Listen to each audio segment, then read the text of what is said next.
Democrats don't want to talk about the latest murder, this time in Chicago at the hands of an illegal immigrant, all while they're refusing to fund the Department of Homeland Security, of course, because ICE is the problem, right? Well, Speaker Johnson, he decided that since Democrats don't want to talk about it, that's all he wanted to talk about today. We'll show you all those moments from his press conference. Also, yeah, they still refuse to fund DHS, TSA. Strangely, the media seems to be taking the Democrat side on this and accepting all their lies. And we found one Republican in the Senate helping them, helping Adam Schiff. Speechless. We'll get into that. And we figured out how Gavin Newsom continues to win in California. Unlike in Chicago, where they have dead people vote. No, in California, they have the murderers vote. And Gavin Newsom, very popular with murderers because he lets them out. Lets them out of jail, and then they vote for him. That's how it works. Democrats, what are you going to do? All that coming up and a whole lot more right now. Live from Dallas for CPAC 2026. My name's Larry O'Connor, and you can call me Larry.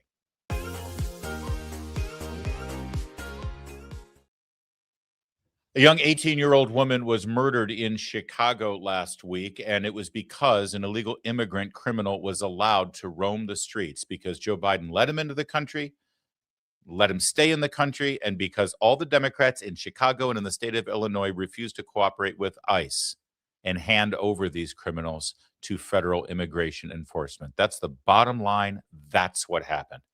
In a minute, you'll see those very same politicians lie about this and inhumanely ignore and refuse to even acknowledge the grieving family. But first, Speaker Mike Johnson and the Republican leadership, they led their press conference today about this issue because while you're hearing all the noise about Renee Good and about, ICE heavy-handed and slamming American citizens to the ground and detaining people and everything, the bottom line is Democrats are holding up your life right now because their priority is illegal immigrants. Take it away, Speaker Johnson. Yeah, Democrats in charge of the White House and in charge in the city of Chicago. Open borders policies, sanctuary cities policies. They coddled the criminal illegal alien. They allowed this to happen, and that's why we're so angry about it. He was in the custody of law enforcement twice, and there were two chances to stop Sheridan's killer. But Democrats' open borders guaranteed their release, and their soft on crime sanctuary policies ensured his impunity, and that's why this happened. And Sheridan Gorman should still be with us, and her entire life still ahead of her. But it's the same fate that befell Laken Riley, too, and so many others. How many more times does this story have to be repeated?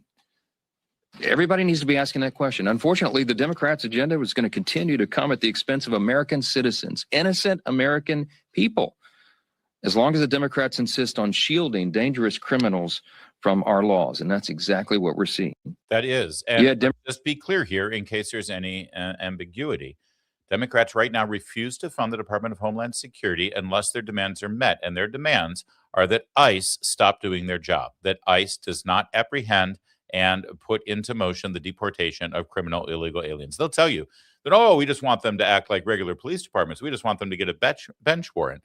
That's not how it works. That's never how it works. And if a bench warrant is required, a court order is required for the apprehension and deportation of every one of the, 20 million plus illegal immigrants in this country, they won't get it done with the current court system that we have. They won't get those warrants and those deportations done in about 100 years. 20 million? Are you kidding me? It's impossible. And that's the point. They want to keep every single illegal immigrant in this country, and the criminals are not to be deported. And that's why you'll have more dead bodies in the street. It's just that simple. And when ICE does their job, Democrats take to the streets, protest, shut down traffic, scream, blow their whistles because they're very well paid by the organized left who are disrupting this country, and they're doing it on behalf of the criminals. Sadly, there will be no Democrats marching in the streets for Sheridan Gorman. They won't even talk about her today. I promise you, they won't even bring it up. No one holding signs demanding justice for her killer. It's among the most shameful episodes we have ever seen. They cannot even bring themselves to say that this shouldn't have happened. We hope that someday Democrats finally come to their senses again and put the safety of American citizens first, but we're not holding our breath. Until then, here's what Republicans will do, okay? we're going to pray, obviously, for Sheridan and her family, every American citizen victimized by these senseless, avoidable crimes. We will continue to fight for the rule of law and to call out the madness when we see it. And here's what we will not do. We will not allow Democrats to hold our airports and our country hostage so they can re-implement their catastrophic, deadly open borders policies and threaten the lives of our children. This is common sense versus crazy. Okay, so there you've got the Republicans. And where's John Thune? I mean, this fight is in the Senate, and Speaker Johnson's doing all the heavy lifting. It's getting embarrassing, and it's getting outrageous that John Thune can't find his way to a microphone or a podium or a television show to speak passionately about something that we all feel pretty passionately about. But that's Speaker Johnson speaking on behalf of Republicans saying, no, we're not budging on this. And where the hell is Hakeem Jeffries? Sheridan Gorman, beautiful young girl with her future before her, murdered by an illegal who was let in during the Joe Biden open border. And Hakeem Jeffries, the Democrat leader, can't even say he would have wanted him deported after he committed more crimes after he came here illegally, before he murdered her. This is how far the Democrat Party has gone off the rails. They are a party that has lost their way, and millions of people are suffering. Yeah, now hold on. That can't be true. I love Leader Scalise. He's great. But are you trying to tell me that Hakeem Jeffries, the leader of the Democrats, even knowing that this illegal immigrant who had been in custody several times with law enforcement, knowing that he would eventually murder this 18-year-old, are you telling me that he still would not have him be deported? That can't be true, right? Right? An illegal immigrant has been charged with murdering a college student in Chicago last week. Do House Democrats believe if he's convicted, he's someone who should be deported? I'll look into the case. Do you expect any? Look at the dead eyes. Look at how pissed off he is that that question was even asked. Seems like a pretty freaking reasonable question. The man's been charged with the murder of an 18-year-old innocent woman, an American citizen. If he's convicted, is that someone Democrats would agree should be deported? Look at that face. Look at those eyes. You want to give him more power? You want to give him the gavel? You want to make him Speaker of the House? I can only think of one thing worse. This guy having more power. He wants to be president. J.B. Pritzker, governor of Illinois. Yeah, he went up to another state in Minneapolis and laid flowers at the spot where Renee Good was shot because she was threatening the life of an ICE agent. But it took him like a week to even say the name of the Illinois resident that was murdered in cold blood. But now he recognizes, oh, yeah, we got to talk about this. This is awful. I'm governor of Illinois. My policies let this murderer walk the streets, protected him so that he could murder this poor woman. So now he's finally addressing the issue. But hold on. Look what he had to say.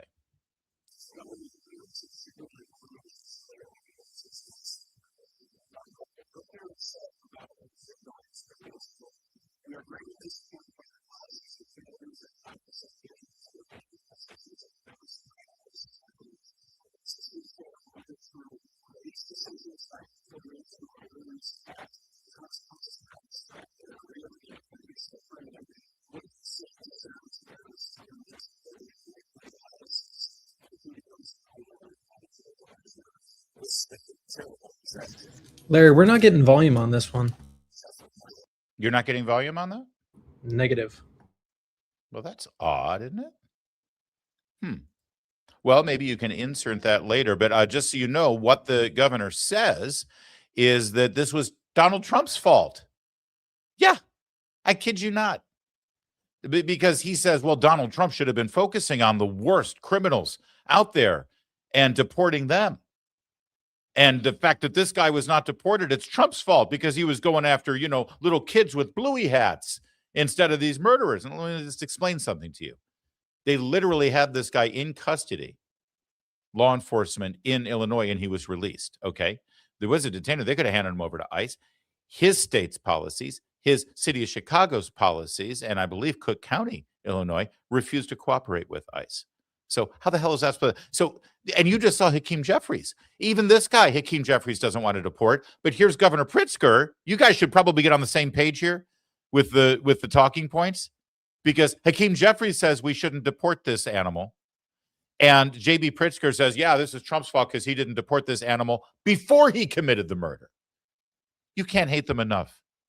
I'm sorry. I'm usually not this volatile about this stuff. I usually try to, comfort my language as much as possible, and sort of, I want to reach agreement with people who disagree with me. I don't want to put them off by using outrageous language. But we're talking about a dead woman here, a dead 18-year-old daughter. And he was, by the way, just asked. You didn't hear it, but the reporter was asking him to respond to her parents. Her parents said that their daughter is dead because of bad policies that allowed the murderer to walk the streets. And this guy takes that moment to say, yeah, it's Trump's fault. I'm sorry. Again, I try to temper my language. I try to be reasonable. I try to be, a happy warrior. J.B. Pritzker, you.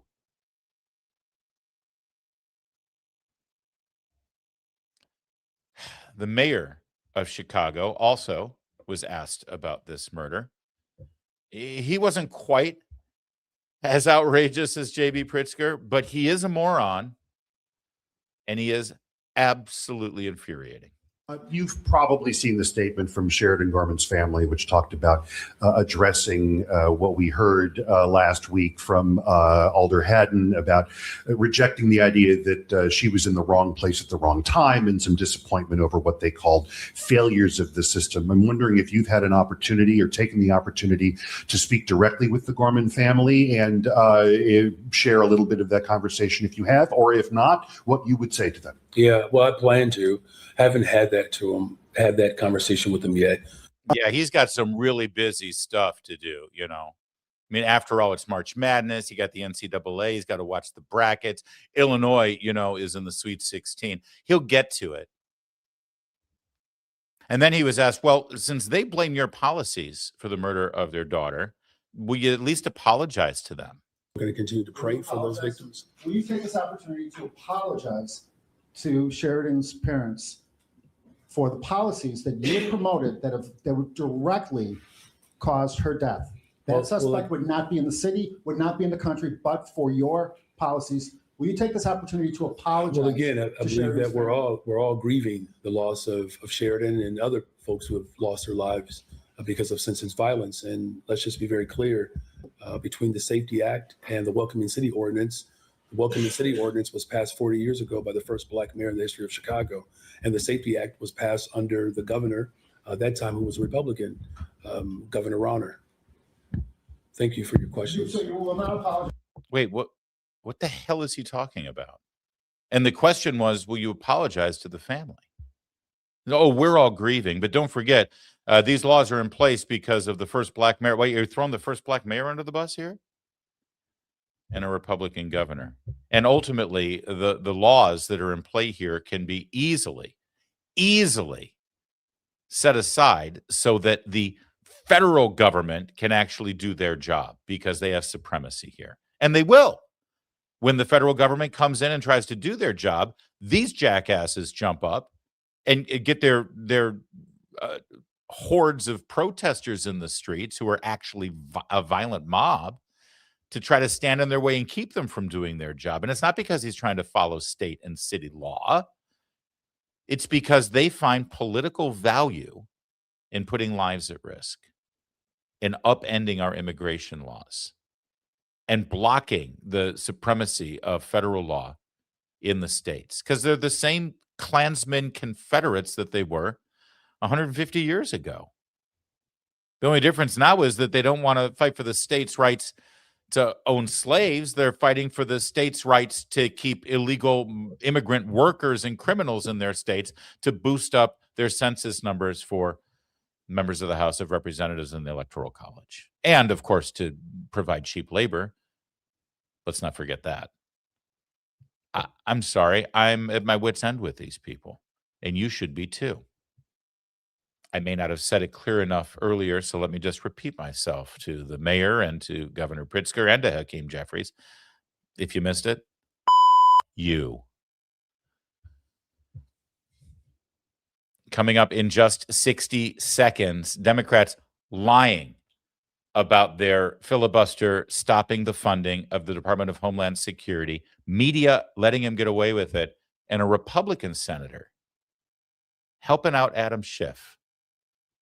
You talk about guys that have got to go. We'll show you that in just 60 seconds. First, though, a sacred season is approaching us, Passover. It's when we remember God's deliverance, the night he brought his people out of bondage and into freedom. You've all read the book or at least seen the movie. This year, many of God's people will observe in darkness under the shadow of war. Across Israel, red alerts, sirens pierce the air. Families run to shelters with seconds to spare. Elderly men and women fear they'll be left behind. Parents comfort frightened children as explosions shake the night. Sleeplessness and uncertainty have become daily life. Passover reminds us that God hears the cries of his people and answers with love and compassion. That's why the International Fellowship of Christians and Jews is on the ground in Israel right now, providing food, emergency supplies, equipping bomb shelters, and caring for elderly Holocaust survivors. Just as his people once cried out for deliverance, vulnerable Israelis need your help today. Your most generous Passover gifts will help you stand with God's people. To rush your gift, call 888-488-IFCJ. One more time, that's 888-488-IFCJ, or just give online, ifcj.org. That's ifcj.org. With Republicans like this, who needs Democrats? Adam Schiff was on CNBC with his fellow senator, Republican John Curtis of Ohio. They were talking about the shutdown of the Department of Homeland Security and how, well, Adam Schiff and the Democrats want to completely upend, distort, and rewrite immigration law while holding a gun to the head of the American people by refusing to fund their Department of Homeland Security. It's not how we're supposed to get things done in the Senate. And in this media hit you're about to see on CNBC, it's not how Republicans are supposed to get things done when they're trying to stand up for us. First, here's Schiff. Is that the way that business should be conducted in Washington, Senator Schiff? Would you want Republicans to do that to get what they wanted in the normal funding of the government? I think that before we fund, for example, ICE agents or Customs and Border Protection, we should insist on certain safeguards, namely that they operate with the same standards we ask of a local police department. We're asking neither more nor less than a local police department. So before I approve funding for those agencies, given the abuses we have seen, given the blood we've seen in the streets, that's something I want to see happen. Now, yeah, that's something I want to see happen because he's Adam Schiff and he's in charge now. Okay, so a couple of things here, and then we'll get to that turncoat despicable. You know, here's a tip for my friends, Republicans who are in Congress or in the Senate, and specifically in this case. If Adam Schiff says to you, hey, dude, come and join me and stand next to me for a hit on cable news, and we can talk about our position on this issue, say no. If the media reaches out to you and says, hey, we'd like you to do a side-by-side hit right now on cable news with Adam Schiff, say no. If you're asked to do a media hit and you show up and you're supposed to be standing shoulder to shoulder with Adam freaking Schiff, say no. Otherwise, when you start talking the way Senator Curtis is about to talk, forgive us for thinking that maybe you're literally on his side, okay? But what Adam Schiff just said there, it needs to be broken down a little bit. First of all, Senator Schiff, when you say that all you're asking for is for ICE to operate under the same rules and provisions and guidelines that local police have to follow, let me just say quickly on behalf of the American people that you in particular and your party, you don't have a real good track record of respecting the way local police departments do their job, okay? Let me just say, for you to suddenly thump your chest and preen and say, well, why don't they just follow the protocols that the local police do? That's all we're asking. You hate them too, okay? Every single time local police are under fire, literally in most cases, for practicing basic law enforcement principles. You're the one who's taking a knee to the mob, kissing their ring or other parts of their body, and marching in the streets screaming no justice, no peace, encouraging and fanning the flames of riots and arson until the police department is defunded and the cops in question are thrown behind bars, no questions asked. So don't stand there and say, oh, it's reasonable to just ask them to follow basic protocols of law enforcement because you hate the basic protocols of local law enforcement. That's number one. But number two, you jerk,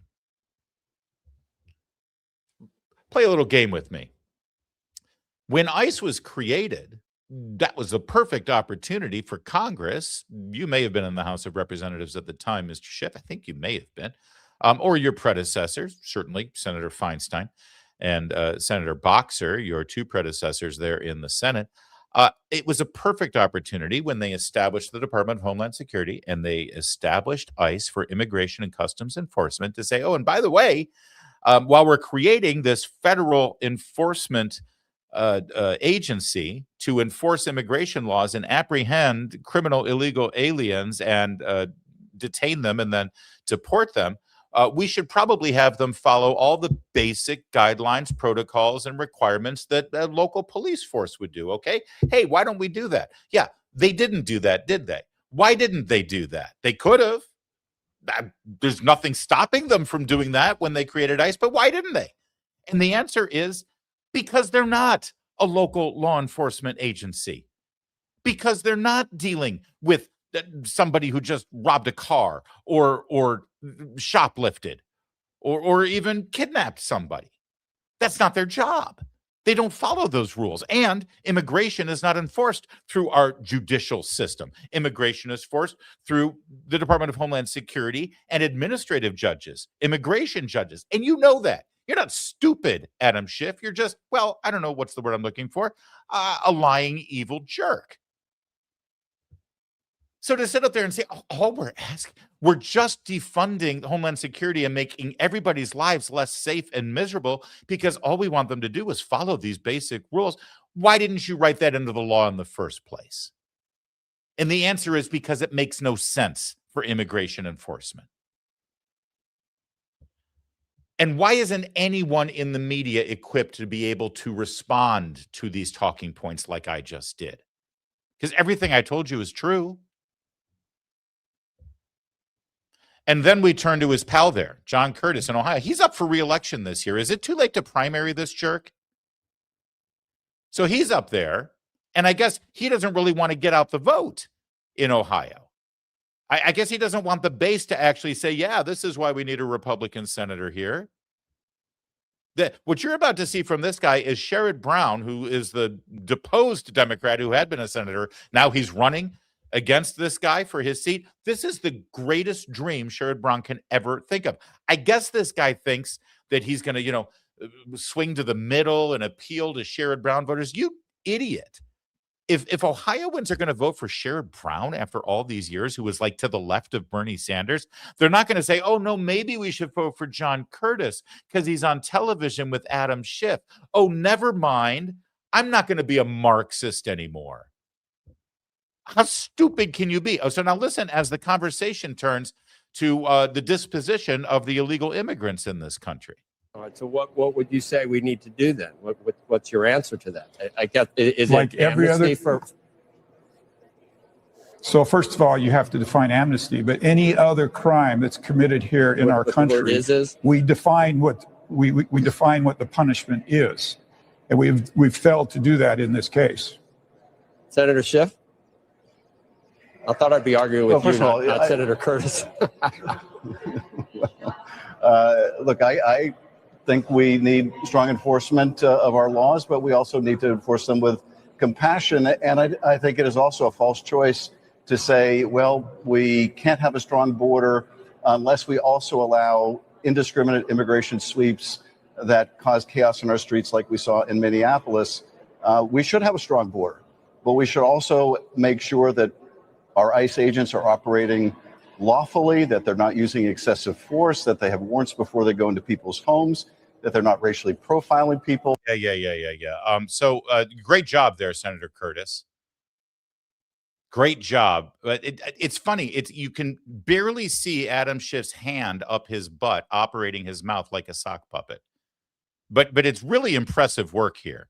In case you missed it, Joe Kernan saying, well, I'm not quite sure because Curtis is in there saying, yeah, we've got a problem the way ICE is enforcing immigration law. And Kernan's like, okay, so then what do you want to give them? Amnesty? All right. So what would you say we need to do then? What's your answer to that? I get, is like it every amnesty other.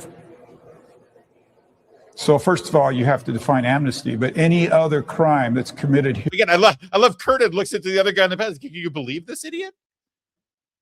Define amnesty. I've got a definition for amnesty. You break the law. Everybody knows you broke the law, and you get away with it because the law isn't enforced. That's amnesty.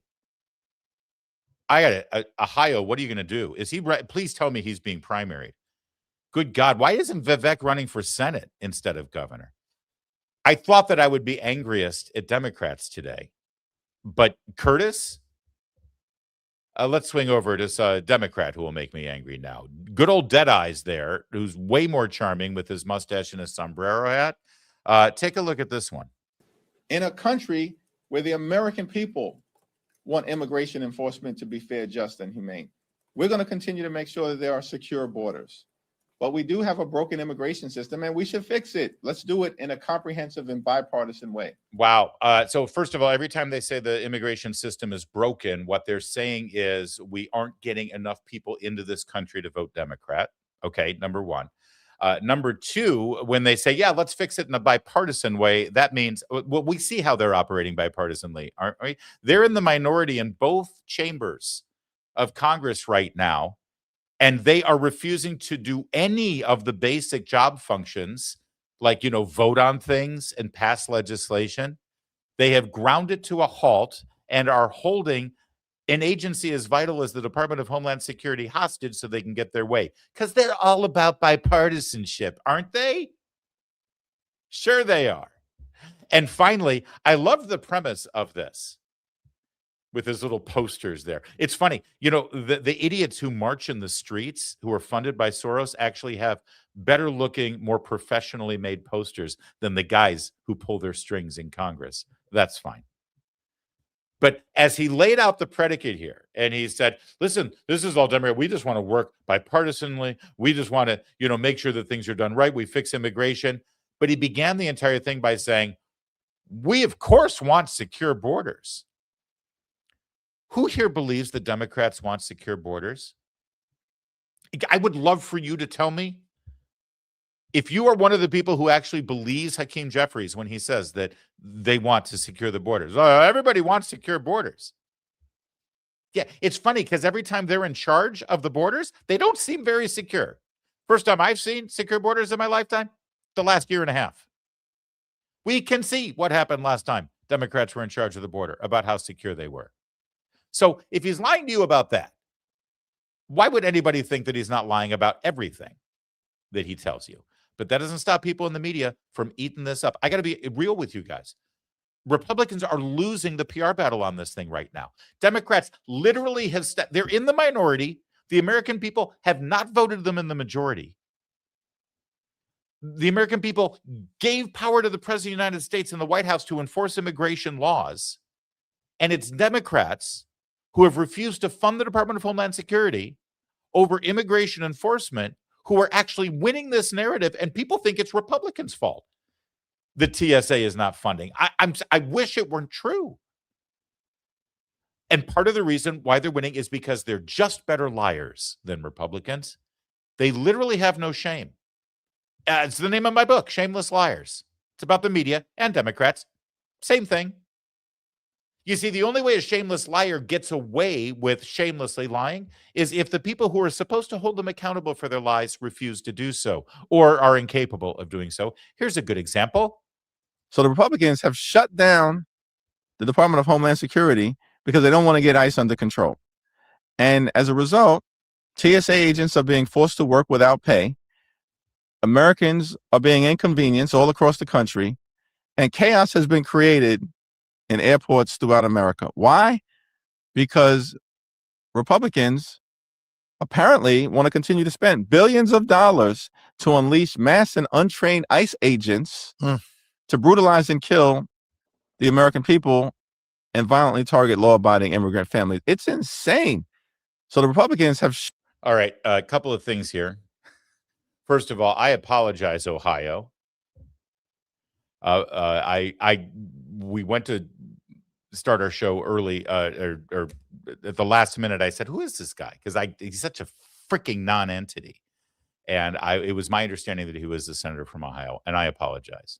I apologize to the people of Ohio and to the Republican senator from Ohio who is up for re-election. That's John Curtis from Utah, and I feel awful about that. Thank you for correcting the record. Number one. Number two, everything you just heard, and I mean everything you just heard from Hakeem Deadeyes Jeffries was a complete and total lie. And it is being believed. Now I'll give him a little grace because this is a podcast literally run by the former chairman of the DNC. So, of course, he's not going to correct the record. But every single thing you just heard right there will go unchallenged on cable news and broadcast news. That's why the American people are believing this. And I got to tell you, Republicans have sucked. They have sucked. Why do we not have Republican senators and congressmen every single day at airports giving press conferences, handing out water and slices of pizza to people waiting in line at TSA lines at every airport saying, "Are you angry? Because guess who did this to you?" It wasn't until today that Speaker Johnson started talking about the story out of Chicago, as we just discussed. They should be all over that as well. I mean, whoever is in charge of getting the message out for Republicans should get fired, if there is anyone. That said, Speaker Johnson today at his press conference, maybe his comms shop is the only good one left. He actually had a very good idea. Everybody can see it, and they're going to put it on display again tomorrow. As the leader said, we're going to vote to fund Homeland again.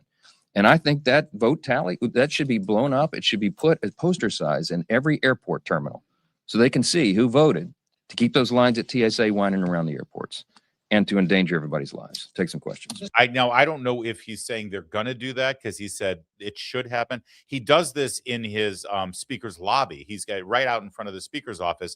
There's a running tally of video that shows how many days we've been shut down, who voted, how they voted, why they voted. They should do that. There's monitors up at every TSA location. It would be hilarious if News Secretary Markwayne Mullin, instead of putting a video of himself up there saying, "Thank you so much for your patience. Your safety is important to us. I'm sorry you have to take off your shoes, but it was because of a crazy Islamic terrorist many years ago who tried to light his shoes on fire in the middle of a plane. People forget about it now. But I appreciate your cooperation." And that video, no one cares about that video. Stop with that video. It was stupid when Kristi Noem did it. Although her being on horseback was stunning. It was stupid when Mayorkas did it. Just stop. What would be a better use of all of those television monitors would be just a running scroll of every Democrat senator, their name, their state, their phone number, because people are waiting in line. They can use their phones and say, if you're angry about the line you're standing in right now, you might want to call this person. That would be brilliant. Speaker Johnson is pretty smart about this stuff. That brings us back to Deadeyes on CNN. Do you want them to hold the line, even if that means TSA agents still not getting paid? So the problem with TSA not getting paid is it's not our choice. This is a choice Donald Trump is making. It's Donald Trump's fault. Sorry, that's not Deadeyes. That's stupid Spartacus eyes, Cory Booker. I really don't usually name call, but it's impossible today. I'm just in a mood. Yeah, this is Donald Trump's fault. So when Caitlin Collins says, "Do you want Democrats to hold the line, even if that means TSA won't be funded?" He's like, "Oh, well, hold the line. The reason TSA isn't funded is Trump's fault." Okay, so just so you know, the president doesn't fund a damn thing. That's Congress. Trump hasn't had a thing to say about TSA funding officially, as far as the Constitution is concerned, until a bill comes to his desk. And then he signs it or he doesn't. Where was Caitlin Collins there, reminding Cory Booker of Schoolhouse Rock? For Democrats right now, you've got a situation where we're at war with Iran. It's spring break and Easter. You've got a situation in Chicago where an illegal immigrant who was let out twice under Democratic policies killed an 18-year-old college co-ed. And you have the potential, never like since 9/11, of terrorist attacks in the United States. You don't worry at all about the fact that Democrats have been okay not funding TSA and not funding Homeland Security and not funding ICE with that fact pattern? We're not okay with it. We want to fund them from the very beginning. No, you only fund them if you get your whole list of demands. Was on ICE. The disagreement was on ICE funding, and so we said let's fund the rest of the agency, and then let's try to get to an agreement on ICE. We put very clear positions forward on how to do that, and this president ignored us. He didn't even meet with us. He didn't even try until now. Until now, we have a crisis at the airports that he created. All he had to do was come to the table and take this done. No. You think you get to hold the president of the United States hostage and somehow then you get to play the victim? We're not holding him hostage. We gave him a deal. You just said you were. It's a negotiation. A negotiation in and of itself isn't holding anyone hostage. We're just trying to get everything. All right. Earlier, I rhetorically said, why isn't there anyone in the media capable of pushing back on these things, responding on these things, and actually telling the truth during a segment? There's my answer. Leland Vittert. Leland Vittert. Leland Vittert, News Nation. The only one I've seen. That was good. That was the truth. That was reality. That's what's happening. One guy. The good news is we may finally see an end to this, a breaking point here on the funding showdown. And it's not because TSA agents are, who make, 50, 60,000 a year, are going without food for their families and being able to pay their rent or their mortgage. No. We've now identified the real victim in all of this. Senator Rick Scott of Florida communicated to everyone why he thinks this is finally coming to an end, because finally we've reached the breaking point. Finally, we know who's feeling way too much pain due to this impasse. So unfair. House members and senators make $174,000 a year. The average TSA agent makes $50,000 a year. Now, I've got one of my Democrat colleagues in the Senate said, "Oh, I can't go without pay. I've got a mortgage." He's making $174,000 a year. You know what the average net worth of a Democrat senator is? $3 million. So people in the Senate want to make sure they get paid, but they're okay with TSA agents not getting paid. TSA agents can't pay the mortgage, can't pay the rent, can't put food on the table. They have to go to food banks in my state. They're quitting because they're sick and tired of being treated like dirt. It's the third shutdown in 6 months. Then on top of that, look at the public. Why are they doing this to the public? These waits where people go to the airport at 3 o'clock in the morning and miss a flight. Yeah, but a senator can't possibly go without one paycheck. Sadly, of course, it was a hypothetical. He isn't actually missing a paycheck, so maybe there is no end in sight. But for the people who still have to deal with this, because ICE reinforcements haven't been able to alleviate all of the pain at the airports, they get it. And whether the Republicans are getting their talking points out or Democrats are getting their talking points out or nobody's getting their talking points out, it doesn't matter much to the people who, by the way, when you buy your airline ticket, you take a look at the line items in there, because some of those taxes and fees were implemented after the 9/11 attacks to shore up security at airports. In other words, you're paying for the Department of Homeland Security and for TSA specifically to keep your airports efficient and safe and free of terror attacks. You pay it not just in your federal taxes that you all pay proudly and patriotically, but when you buy your airline ticket, you're paying more with every single transaction. The money is there.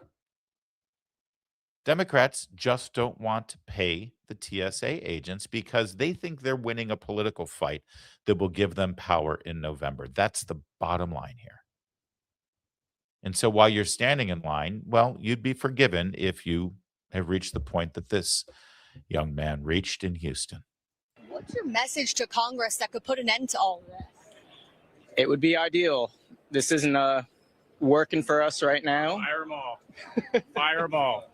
This is taxpayer money. What's My it? flight leaves in 16 minutes. 16 minutes. I got the 3 a.m. doesn't seem like you're making that point. What are you going to do about it? I don't know. Go. Yeah, shrug. I don't know, but fire them all. See, that's the thing. Republicans who think that they might win this comms battle, you're not. I'm sorry. I wish you were.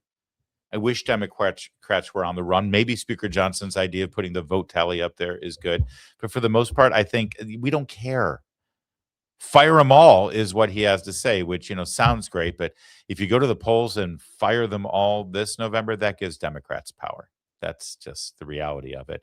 So hopefully he's the outlier. Hopefully this caller on C-SPAN this morning is more indicative of what American voters actually think about this. Chuck Schumer is the one who has shut down this government 3 times now. And the Democrats just don't understand. When Chuck doesn't get his way, the government shuts down. It has nothing to do with Trump. It has to do with Chuck and the Democrats. It's terrible that they do this to our people that work with the government. It's horrible.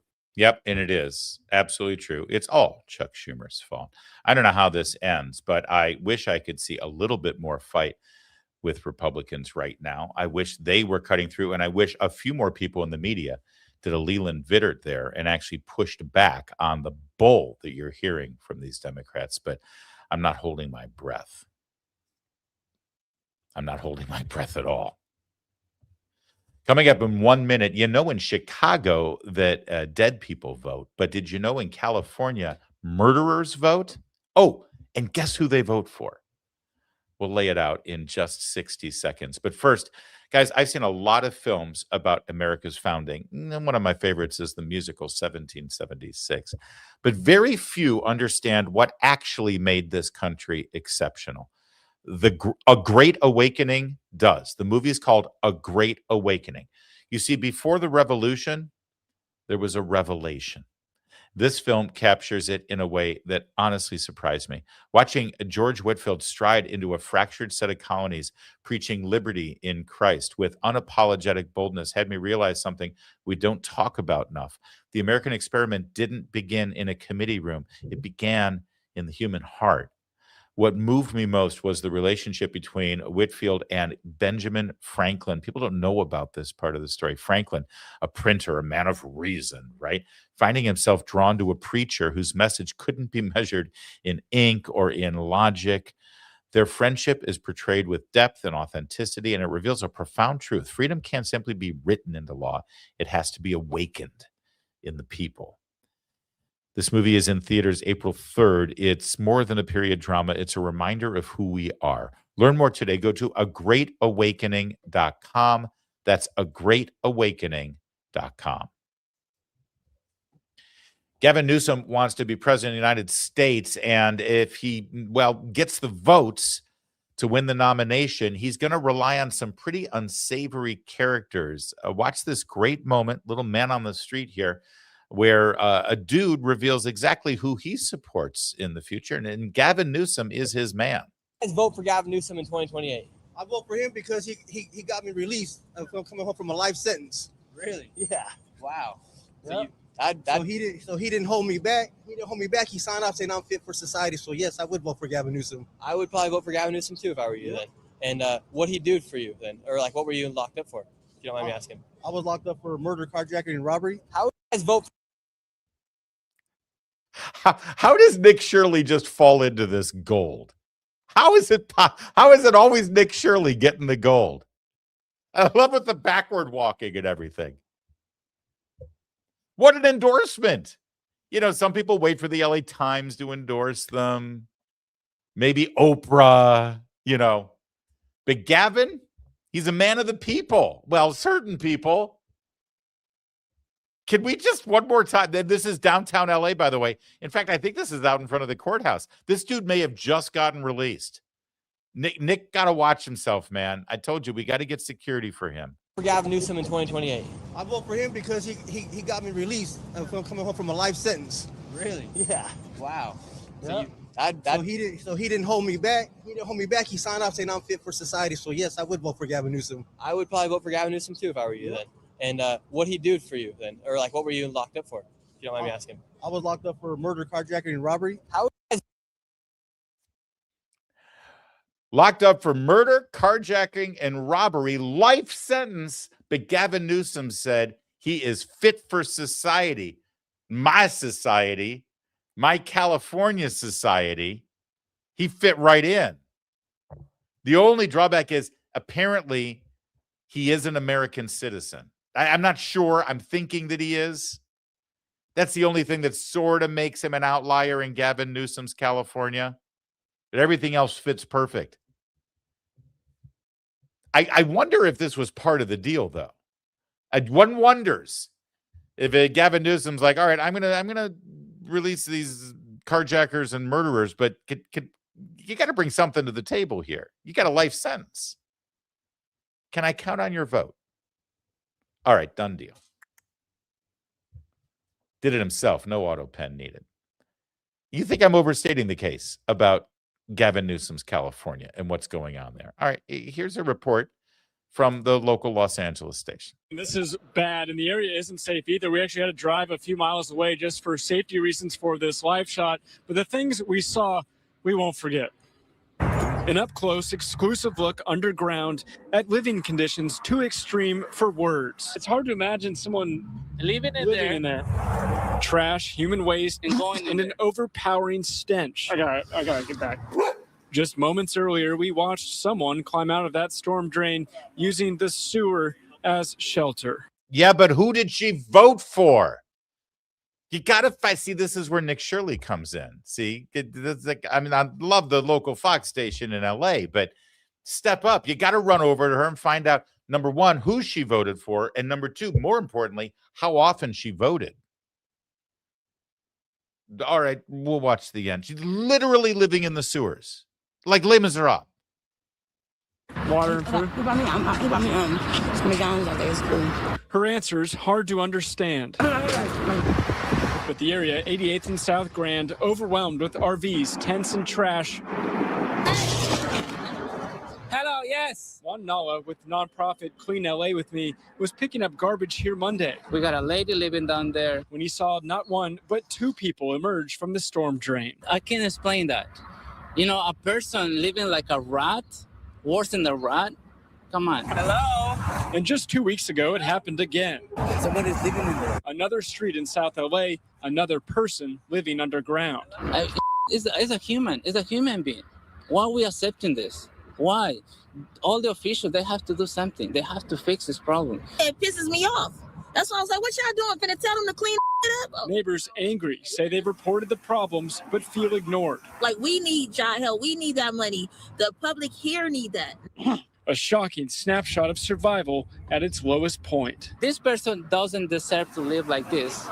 Not even the neighbors. So I just got a statement from the mayor's office about 5 minutes ago saying that this is tragic and unacceptable. And then they're going to be out there tomorrow offering resources and help and trying to clean up this area the best they can. Reporting live tonight, Matthew Seedorf, Fox 11 News. Yeah, but who'd they vote for? We know who they voted for. I'm kidding. Let me tell you a few things here. But when the mayor's office says they're offering resources, that means money, your money. And you're going to be cleaning up the fact. That's not what we got. No. Are you going to actually remove those people? They didn't say that, did they?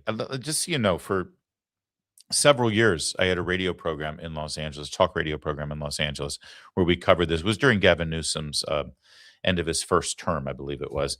And it was when the criminal vagrancy crisis was exploding in Los Angeles and all throughout the state of California.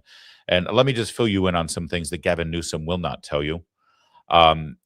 First, when you saw all of these encampments growing and growing and growing and growing, and taxpayers, American citizens, people who play by the rules, raise their family, and work hard to put a roof over their own head, when they were seeing people allowed to live in tents and tent cities and broken down RVs and cardboard boxes, and they were urinating and defecating and fornicating on city sidewalks and in city parks, all those sidewalks and parks that you pay for, and taxes are pretty high in California, highest in the land. and you're paying for that beautiful lifestyle. You know, people still mesmerize themselves. Oh, look at the beaches and look at the palm trees. Yeah, okay. Keep looking up at the palm trees and you're going to step on a hypodermic needle while you're walking on the beach, because it's full of these criminal vagrants who are allowed to just literally defecate all over your beach, right with the seagulls. And trust me, human waste is a little bigger. The Gavin Newsom administration's official policy was, well, we can't do anything about it. We can't stop them because the Ninth Circuit Court of Appeals have said that they have a constitutional right to live on the streets unless we provide them with housing. Now, it's true there was a Ninth Circuit Court of Appeals, and it's true there was a homeless advocacy group that petitioned for that. But just so you know, it was a settlement reached. The state of California reached a settlement saying that they would only evict people from public spaces if they could provide them housing, which of course meant millions more came to the state of California. And of course they didn't have public housing for them. But they could have fought that decision all the way to the Supreme Court. They didn't, but they could have. And in fact, that law was fought all the way to the Supreme Court, and eventually the Supreme Court says, this is ridiculous. Of course you can enforce criminal vagrancy laws. Of course it's not incumbent on the government to provide housing for people. That's ridiculous. Yes, you can throw people in jail if they're living on the streets. The people do not have a right to live on the streets. Thank you very much. Signed, sealed, and delivered. But Gavin Newsom never fought that fight. Oh, he'll fight a hell of a lot of fights. He'll take Donald Trump to the Supreme Court if he's, deporting illegal immigrants. But that Gavin Newsom would not fight because he's supported by those groups. Not just the criminal vagrants who probably vote for him. They make sure that they get ballots, but they don't make sure they get the help they need. That's number one. Number two thing that you need to know.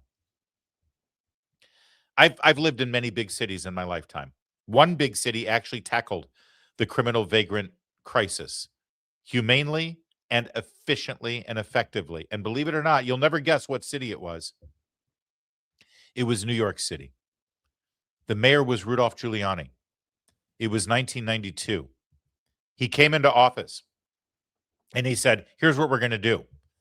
We're going to go up to every criminal vagrant in this city and we're going to give them a choice. They get off the streets or they go to jail. Now, we recognize that there are a lot of people out here who are out here for various reasons against and out of their control. So we get it. We're going to help them out. Now, if they have an addiction problem, we're going to get them into a program. We're going to help pay for it. It's a public-private partnership. We'll get them into a shelter as they get cleaned up, and they're going to literally get cleaned up with their addiction, and we're going to clean them up, get them a shower, get them a suit. We're going to get them job training, and we're going to get them out on their feet. Public-private partnership. State's going to pay for some of it. City's going to pay for some of it. And these nonprofit charitable groups are going to pay for it. If that's their problem, we're going to get them that help. If they've got mental illness problems, we're going to get them into a mental illness program. They're going to get the help that they need, but they can't live on the streets because guess what? If you've got mental illness and you're living on the streets, that actually exacerbates it and makes your mental illness worse. And number three, if you're living on the streets because you dig it and you think it's cool and it's fun and you're just a free liberty, yeah, not in New York. You go somewhere else if you want to fight the man and live off the beaten path and live in a tent. Not in our city. Those were the three options. And it worked. In California, they wouldn't allow it. Do you know why? Do you know why they wouldn't do that in California? I'll tell you why. Those private-public partnerships I was talking about, well, the private part of it, those charity groups, they're 98% religious-based. They're churches. They're missions. And they mandate that if you come into their church group or their mission group and their shelter that is run by a church, you're not allowed to use drugs or alcohol while you're there. And you have to play by the rules that are set up by the religious organization that has set up that charity group. And in California, they said, oh, you can't force that.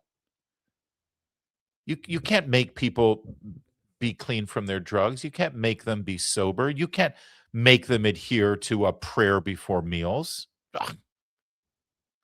And so this is Gavin Newsom's California. Fact check everything I just told you. 100%. Go ahead.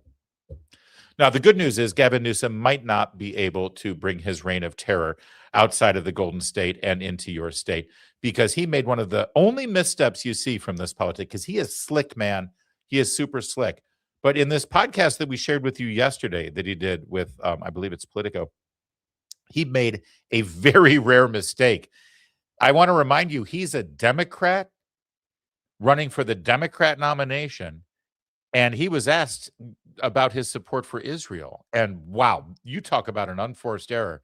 He stepped in it. Take a look. Do you consider yourself a Zionist? Do I consider myself a Zionist? Yes. I believe, I revere the state of Israel.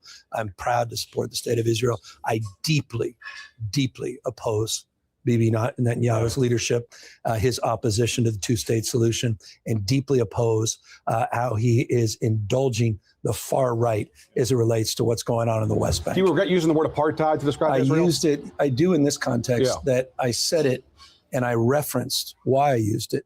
A Tom Friedman article in that same sentence where Tom used it in the context of the direction that Bibi is going. Not the current and the state. concern, correct. Okay. And that is a legitimate concern I have that I share with Tom, that direction, if that vision in that direction of the far right that Bibi is indulging, that if they see the full annexation of the West Bank, then that's not something. That's a word you may hear others use. Okay, so what happened there? First of all, he said that he reveres the state of Israel. You can't say that if you're running for the Democrat nomination, right? And then he says he regrets using the term apartheid when describing the government in Israel and their relationship with the so-called Palestinian people. You can't say they are. It's apartheid. You're a Democrat. You're running for the nomination for the Democrats. Of course, you got to call it apartheid. So he regrets that. And boy, is he in trouble. From the Hollywood types, here's Mark Ruffalo. He's the Hulk, you know. He's a tough guy when CGI is involved. Otherwise, he's a bit of a pussy. But he says, Gavin, we know where you stand and stand there. You said what you meant. I don't know what billionaire got in your ear. Oh, do you notice? Oh, it's the hidden billionaire hand of a Jew. When they tell you who they are, I hope you pay attention and you're listening to them. I love that Gavin Newsom can't actually equivocate and say, okay, maybe calling it apartheid was a bit much. No. Clearly, he's getting paid off by some rich Jew. These people are gross. I don't know what billionaire got in your ear, but it's not working for you. This is not how you're going to win. It's apartheid and it's a genocide today. So now he's pissed off the Hollywood elites. And by the way, embedded into this post from Mark Ruffalo, I gotta say, because I find him so odious and such a despicable human, but hat tip to you, Mark. Thank you for this, because you delivered the goods. I don't agree with you one way at all, in any way whatsoever. And I don't agree with Gavin Newsom either, because he's a slimy weasel. But you nailed it here, because what Mark Ruffalo is saying is Gavin Newsom is lying to you for political gain or political fortune from a big, shadowy funder billionaire dude. But either way, he's being completely disingenuous and only saying this thing because it's going to help him politically. And Mark Ruffalo's here saying, but it's not going to help you, so don't do that. The bottom line is, Gavin Newsom is a slimy, lying weasel who will say whatever he wants or can for money or for political power. On that, Mark Ruffalo and I agree. And he didn't mean to make that point, I think, because eventually Mark Ruffalo, if Gavin Newsom does get the nomination, will support him. And here's Mark Ruffalo on record going all Hulk on you, revealing to the world that Gavin Newsom is just saying this because he has to say it for money or for political power and influence, but he doesn't really mean it. Thank you. That's exactly who Gavin Newsom is. Let's turn to somebody else from the entertainment world in LA, Adam Carolla, who has a little bit of a different perspective on Governor Newsom. Mostly I wanted to talk to you about cars, but we'll talk to you about what's happening here. I mean, am I exaggerating this? I mean, I love this state. Everybody knows, you know, I have family here. I've lived here. I love this state. But this is out of control. I mean, every time I come back, it seems like it's getting worse, not better. There is no course correction because it's like Gavin Newsom. He has so much hubris. Every time someone tries to tell him what's going wrong or why everyone's leaving, he's like, we're the #4 economy in the world. We create more telemarketing jobs. And it's like, please listen to a little constructive criticism. You're going the wrong direction. People are voting with their U-Hauls and their wallets. And as far as gas goes, you really think about it. The people that get hit the hardest are poor people. I drive an electric car. I don't really care, but there's gardeners driving full-size trucks that can't afford to live in the cities they work in.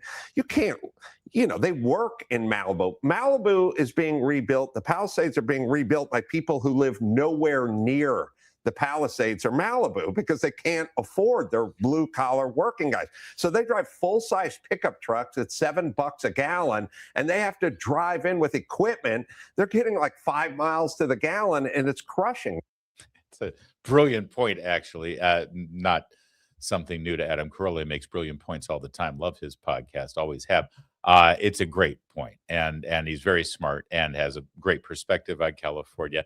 And don't worry, Adam, there is no course correction coming, and Newsom doesn't care, and he's not listening to you, nor any of the Democrats who are running for governor. The only thing that will save California right now is if the polls maintain, because of their jungle primary, you know, they don't have a Republican primary, Democrat primary. It's whoever the two top vote getters are. Do you know who the top vote getter for the Democrats is right now? Eric Swalwell. Eric Swalwell is currently the leading Democrat there. And he's running in third behind 2 Republicans. So it's possible if everything holds here until the primary, which I believe is only 5 weeks away. 6 weeks. Oh, no, it's first week of June. So there's a little time left. But if it holds, the general election will be a choice between 2 Republican candidates. Amazing. That's the only thing that could save California right now. Gavin Newsom doesn't care, though. Gavin Newsom isn't looking at California. He's looking at the White House. He's looking at the big enchilada. And he got a little bit more criticism, not from Adam Carolla, but from, well, a fellow Democrat. You got to read between the lines, but take a listen to what Josh Shapiro of Pennsylvania, who would be squaring off against Gavin Newsom in the nomination process. Let's hear what he had to say. I believe that government can be a force for good in people's lives. By the way, otherwise I wouldn't be doing this work. At the same time, I've also seen how too many of these governmental institutions have failed too many people. That's what I want to know. How do you think the Democratic Party has failed? I think we have failed to deliver tangible results for people. Now, I'd love for him to elaborate on we, because he certainly doesn't mean his time as governor of Pennsylvania. So who does he mean? He means Gavin Newsom. Gavin Newsom has been in political office at the highest level, either mayor of San Francisco, lieutenant governor of California, or governor of California, going on 25 years now. And look at California. Look at what we just showed you during this segment about California. Who could Josh Shapiro possibly be thinking about when he says that? So it'll be interesting to see everybody running against Gavin Newsom and his record and the state of California, and when the Democrats bring out the long knives or maybe even the short daggers and try to hack each other to bits. The good news is whatever knives they bring to the table won't be nearly as dangerous as the knives the criminal vagrants who live on the streets of California carry with them on a daily basis. Open up those golden gates. California, here. No, thank you. All right, coming up, your super chats. But first, a bonus clip. That's right. A bonus feature here. A bonus clip. Take a look at this. An extraordinary thing happened yesterday as Pete Hegseth was engaged in questions and answers about the military strikes in Iran right now. The president was there as well. I believe this was for the swearing in of the new Secretary of Homeland Security, Mark Wade Mullen. Watch Donald Trump as Pete Hegseth, speaking off the cuff, gets a little aggressive, gets a little testosterone-y gets a little, well, you'll see. The president has made it clear that you will not have a nuclear weapon. The War Department agrees. Our job is to ensure that. And so we're keeping our hand on that throttle as long as hard as is necessary to ensure the interests of the United States of America are achieved on that battlefield. All right. Well, so one more time, just watch the eyebrows. This is Pete Hegseth, just sort of going a little overboard there with the hand motions and the language, and Trump notices. The president has made it clear that you will not have a nuclear weapon. The War Department agrees. Our job is to ensure that. And so we're keeping our hand on that throttle as long as hard as is necessary to ensure the interest of. I'm sorry. I'm a 12-year-old. I've got to watch it again. To ensure that. And so we're keeping our hand on that throttle as long as hard as is necessary to ensure the interest of. All right. Can I just do a quick voiceover here? I'm going to do a George Takei on it. Throttle as long as hard as is necessary to ensure the interest of the United. I don't mean to laugh and have fun during a time of war, but I mean, if we're not going to laugh now, when else are we going to laugh? All right, let's get to your super chats. We've got one more segment here with our friends from AFP about Patrick Henry and his cry for liberty or death and how it resonates today. But first, Stumble Boots, you're cool too, my friend. Thank you for the $2 super chat. Yes, that's right. Super chats are back.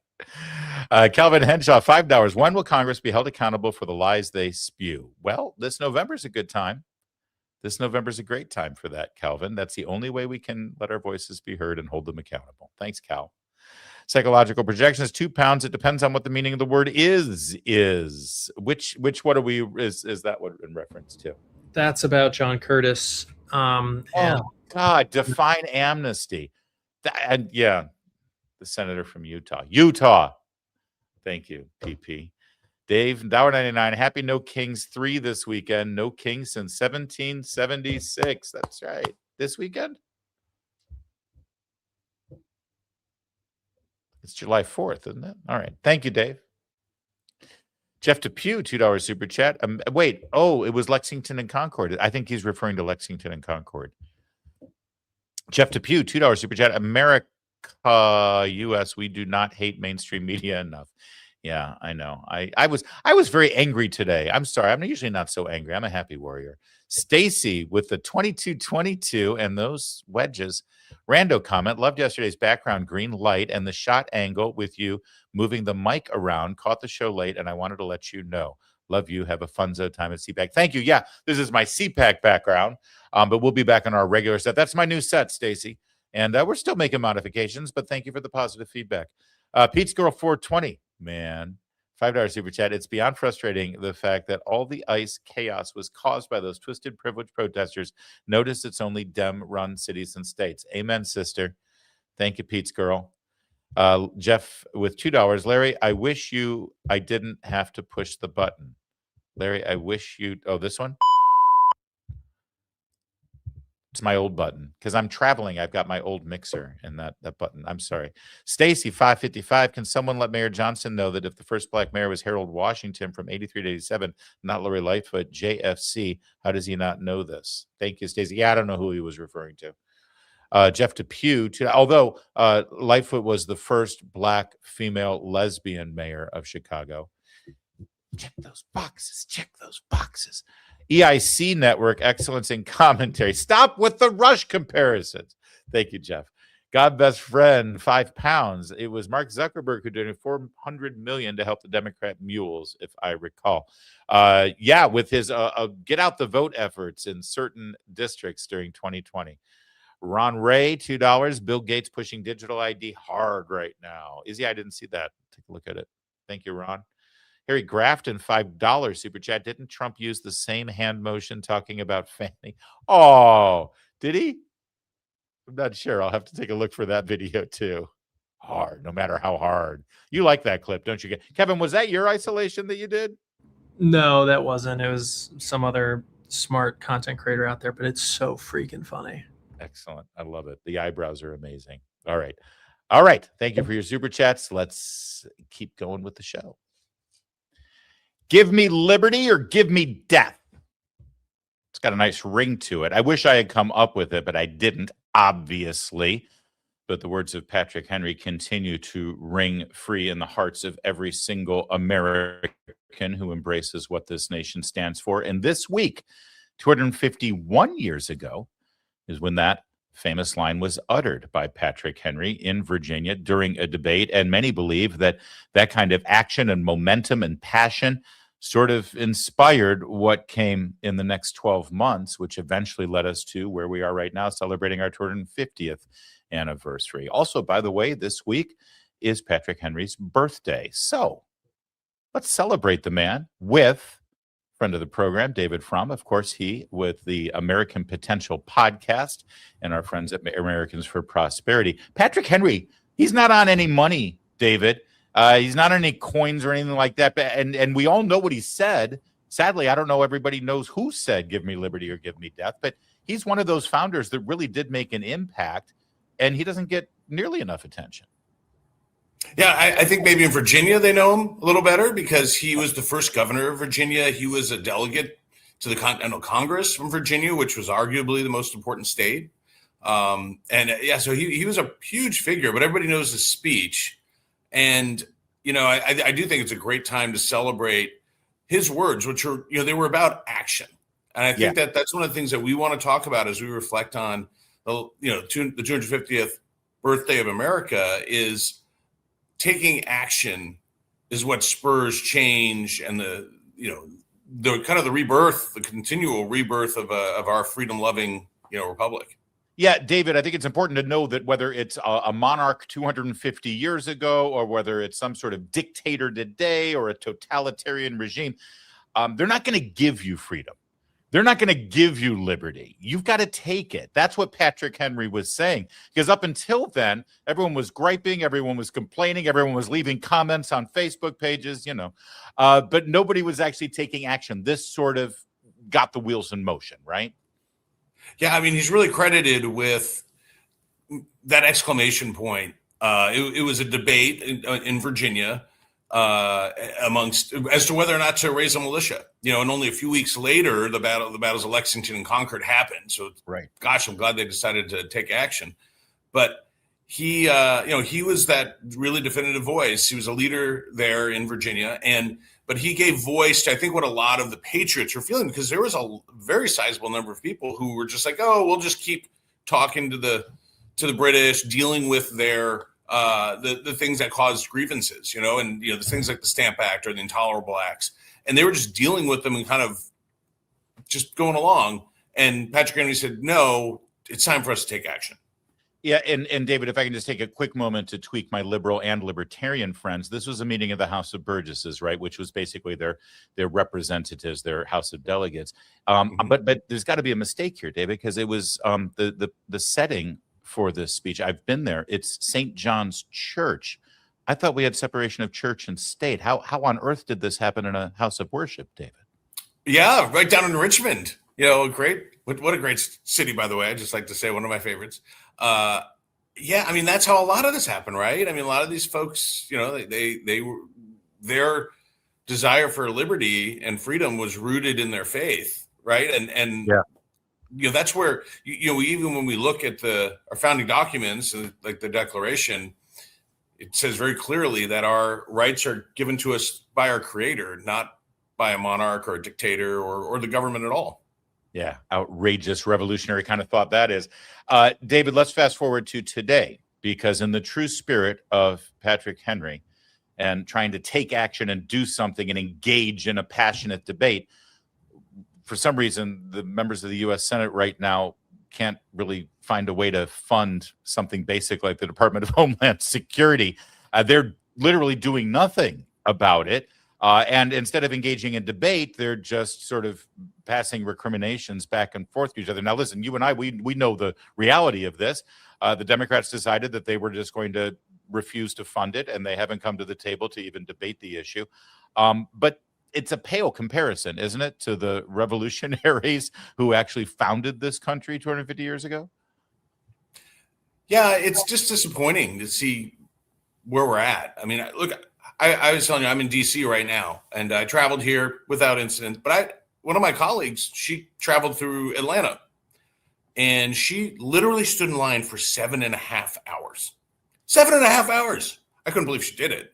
But like to get on her flight to get through TSA, and that's just a failure of government. And I think what's interesting here, like we think about Patrick Henry and the founders of being people of action, they also debated a lot. They talked about the issues that were facing us and didn't try to play like political, brinksmanship or play games like I would say the Senate Democrats are doing right now. The fact is like you have to make this government function. You're responsible for it. We have a pretty high security environment right now, and there's reason for concern. And we should be funding our government, especially things that are dealing with national security. And in the tradition of our founders, we need to debate it robustly and have a real conversation about it, and then take votes and move ahead. And I could be wrong, but I believe in the wake of 9/11, when the Department of Homeland Security and the TSA was formed to prevent other incidents like the September 11th attacks, I think they added some fees to travel through the airlines that get passed on to travelers to help subsidize and pay for all these operations. In other words, anyone who bought an airline ticket like you just did, David, to go to DC, you paid for the TSA protection, or at least portion of it, and you're not getting what you paid for. It's like, who gets held accountable for this? There are never any repercussions for the lack of leadership and lack of action, the basic fundamental responsibilities that these elected officials have. Yeah, I mean, look, I think the founders believed in accountability for sure, because they looked at the different splitting the government into the three branches, having checks and balances. But maybe ultimately they were looking at the British monarchy and saying, you're not accountable to us. We have no representation. You can dictate things down to us, but we can't hold you accountable, and that's not acceptable. And so that's why we're going to dissolve this union. Yeah. It's well documented. Patrick Henry gives his speech. As you said, Lexington Concord happens. We get the Second Continental Congress. And they got into that room in Philadelphia. Not everybody was like, okay, let's go. Time for independence. It was a long slog. It's been well documented. They had a lot of things to resolve. The slave states, had their issues that they didn't want in the Declaration of Independence. There were some members of the Congress that were still loyal to the crown. They had to, but it was a long, deliberative, passionate debate, and they resolved all that. You'd think that our elected officials today could resolve whatever it is their problem is, right? I mean, am I being naive here? Not at all. I mean, it's been an ongoing theme. I mean, I'm the voters. I'm like, oh, another government shutdown. But it's like this one actually really impacts some people if you're traveling. But, these government shutdowns are just, they're irresponsible. I mean, we, as Americans of Prosperity, we're trying to hold these folks accountable we've launched a campaign to try to educate people on what some of their elected officials are doing in shutting down the government. But, just months ago, we had the longest government shutdown in history. So, we've been urging people to pass the Prevent Government Shutdown Act, the PGSA, because that would help hold these elected officials, particularly senators in this case, accountable to do their job and fund the government so that people can have the services that they've already paid for without, the other thing about this brinksmanship, it's not like it saves us money. All the money just gets spent after everything gets turned back on. So it's a very irresponsible way also to fund government. Right. Yeah. And I engaged in a debate with a Democrat on a media hit earlier today. And we were talking about, how does this get resolved? And I said, well, it looks like they're going to carve out this thing and they'll agree on that. And the Democrat person said, yeah, we're never going to agree to that because we think we're winning right now. So it's not about getting anything done. It's, as you said, it's brinksmanship. It's trying to win. So, we've been talking all year so far about the One Small Step initiative from Americans for Prosperity. And I think when people look at this, I made a joke about writing an angry comment on Facebook or screaming back at the television or something. But we can do more than that. That's the amazing thing about our participatory constitutional republic. How can people take a one small step here, as you're encouraging, and people can get involved and actually follow Patrick Henry's lead? Well, I'll tell you what, one simple way that, we've provided is we have a website called a250toolkit.com. You can also do /Larry on that. So a250toolkit.com to get involved. with our organization, Americans for Prosperity, there's a ton of good organization involved with. But let me give you an example just last week of citizens taking action, sometimes getting out of their comfort zone and making a difference in their community. Albuquerque, New Mexico, hardly a bastion of fiscal restraint and liberty. Their city council wanted to raise yet again their gross receipts tax at the local level.